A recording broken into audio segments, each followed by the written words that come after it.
Türkmenistanda haritler we hyzmatlar gymmatlap döwlet tarapyndan tölenýän aýlyklaryň, pensiýalaryň we beýleki tölegleriň öňkülügine saklanmagy bilen ilat köpçüliginiň durmuş şertleriniň agyrlaşýan wagtynda hökümetiň pensiýalary ýatyryp biljektigi barada howatyrlanmalar artýar. Türkmen resmiýetleri şeýle planlary iglan etmedik hem bolsa Türkmenistanlar şoňa meňzeş tejribäniň göni 20 ýyl mundan ozal eýen bolandygyny ýatlaýarlar.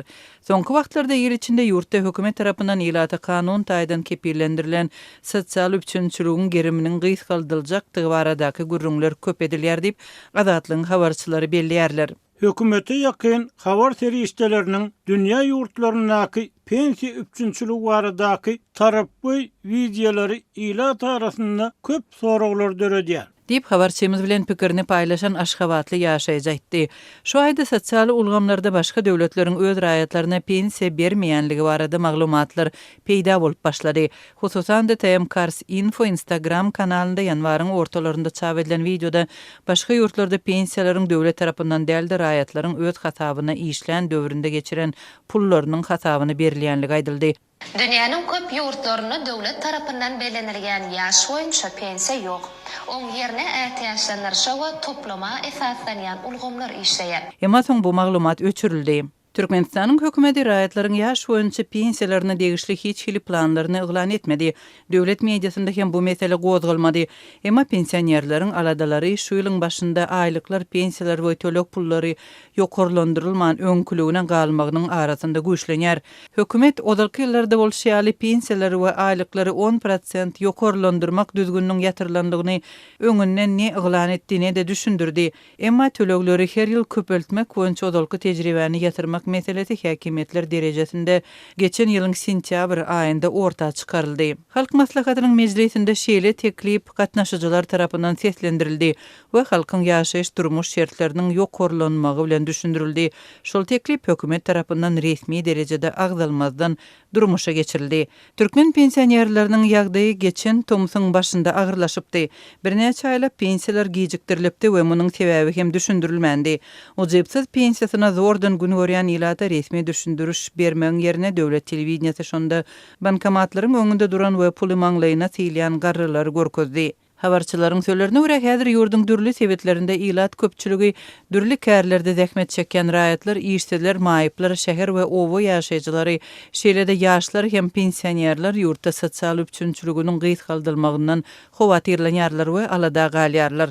Türkmenistanlylar 20 ýyl mundan ozal pensiýalaryň köpçülikliğin ýatyrlandygyny ýatlaýarlar. Sapar Murat Niýazowyň 2005-2006 ýyllarda kolhozçy pensionerleriň pensiýasyny kesmegi ilatda närazylyk döreden hem bolsa, ol närazylyk repressiýa gorkusundan pesdi. Üstesinde nähilem bolsa sosial ýeňillikler bardy. Dip Türkmenistanly aýtdy. 2006-njy ýylyň ýanwarynda Türkmenistandaky pensionerleriň en çemetiniň pensiýasy ýatyrlypdy. Şol wagtky prezident Sapar Murat Niýazow maýyplara, öňkü kolhozçylara we beýleki gartyşan adamlara pensiýa töleglerini doly toktatmak barada kanuna gol çekipdi. Häzirki wagtda pensionerleriň sany barada resmi maglumat ýok. Resmi maglumatlarda minimal pensiýanyň 500 manatdan sähel gowrakdygy aýdylýar. Bu $140 gowrak gara bazar narhy bilen $25 barabar. Emma türkmen pensionerleriniň sözlerine görä pensiýasy minimal derejeden has az 300 manada yetmeýän ýaşullar hem bar. Hopsuzluk galadalary sebäpli anonimlik şertinde gepleşen ýaşaýjy halkyň häzirki nägileliginiň güýçlüdigini aýdyp, bu gezek bu hereket jogapsyz galmaz diýip belledi. Häzirki wagtda türkmen jemgyýetçiliginde durnukly repressiýa ýagdawlygy güýçlendi. Sebäbi ilatyň hökümete baglylygy gün saýyn kemelýär. Sosial ýeňillikler ýatyryldy. Indi sosial üçünçülük hem kemeldilse, şol sanda meselen pensiýalar kesilse, bu ýagda ýurtda ahyr soňy siýasy närazylygy we protestleri döredip biler. Dip Türkmenistanly aýdýar. Azatlyk radiosu bilen pikirini paýlaşan ýene bir pensiýa ýaşyndaky ýaşaýjy türkmen jemgyýetçiliginiň indi 20 ýyl mundan öňküsi ýaly däldigini belledi.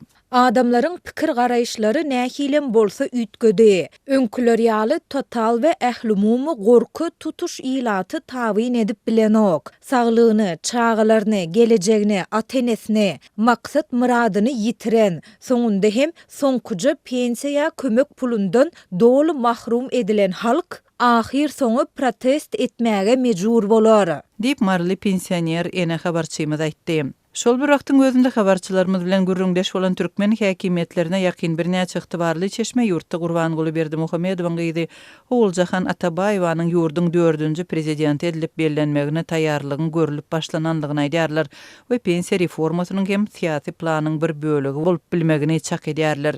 Çeşmeleriň biri goňşy Irandaky protestleriň we postsovet giňişliginde öň Orsiýada ýakyn bolan ýurtlaryň şol sanda awtoritar rejimli Merkezi Aziýa döwletleriniň Birleşen Ştatlara ýakynlaşmagynyň türkmen rejimini syýasy ykdysady üýtgeşiklige zerurlyk barada oýlanmagy itergi berýänligini belledi.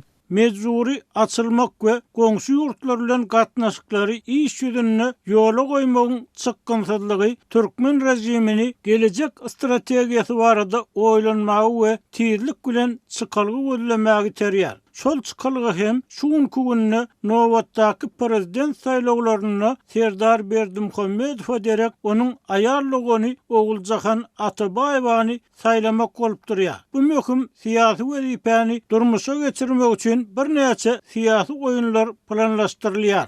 Dip Çeşmeýdär. Onuň sözlerine görä pensiýalary adaltmak ýa-da ýatyrmak we soňra dikeltmek ýaly çäreler halkyň goldawyny tapmak üçin öň ulanylan netijeli ädim bolup biler. Şol syýasy oýunlaryň çägine ýurtda Oğuljahanyň milletiň halaskary, yetimlere bakyjy, halkyň derdini eşidilçi ýaly obrazy döredilmeli. Şol obrazlary yaratmak üçin hem syýasy maksatlary bilen ýurtda gysga möhletde pensiýalaryň möçberini adaltmak, pensionerleriň sanyny bolsa epesli gysgaltmak göz öňünde tutulup bilinär. Dip Çeşme aýtdy. Bir-birinden bihabar ikinji Çeşme hem bu maglumaty tasdiklap türkmen häkimetleriniň Oğuljahan Atabaýewany prezident edip bellemek bilen halkara derejesinde ýapyk ýurduň imidjini kagizde bolsa-da düzetmekçi bolýanlygyny belledi. Atabaýewa Türkmenistanyň syýasy sahnasyna geçen ýyl birden çykypdy we syýasy aktivligi bilen özüniň prezident wezipesine taýýarlanýanlygy barada ýurduň içinde hem de daşynda pikir döretdi. Türkmenistanda raýatlary pensiýasyz galdyran ozalky reforma bir ýyla golay wagtlap dowam edipdi. 2006-njy ýylda karary gol çeken Niýazow şol ýylyň aýagynda tarpataýyn ýogaldy. Onuň ornuna geçen Gurbanguly Berdimuhammedow dessine pensiýalary dikeltdi we bu onuň üçin awryly ädim boldy.